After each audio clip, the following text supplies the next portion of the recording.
తెలంగాణలోని సీనియర్ రాజకీయ నేతల్ని తమ పార్టీలో చేర్చుకొని లోక్సభ బరిలోకి దింపాలని భావిస్తున్న బీజేపీ జాతీయ నాయకత్వం ఇందుకోసం ఇప్పటికే కాంగ్రెస్ పార్టీకి చెందిన మాజీ మంత్రి డీకే అరుణకు కాషాయ కండువా కప్పింది.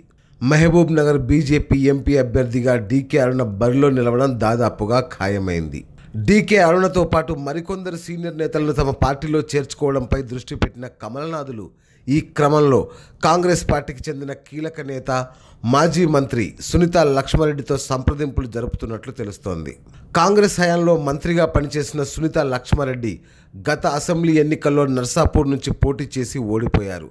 అయితే లోక్సభ ఎన్నికల్లో సీనియర్లను బరిలోకి దింపడంతో తనకు మెదక్ ఎంపీగా పోటీ చేసే అవకాశం కల్పించాలని సునీతా లక్ష్మారెడ్డి కోరినట్లు సమాచారం.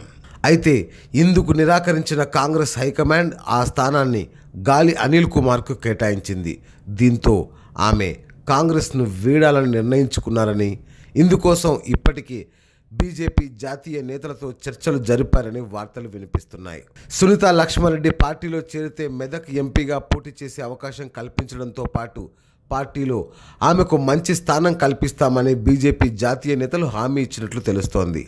మొత్తానికి డీకే అరుణ బాటలోనే సునీతా లక్ష్మారెడ్డి కూడా పయనిస్తారా అన్నది 1-2 రోజుల్లో తేలిపోనుంది. Great Telangana news, Hyderabad.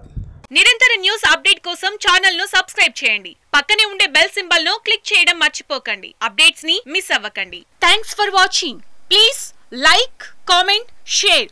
Follow on Facebook, Google+, Twitter, Instagram. For more updates, please subscribe Great Telangana TV.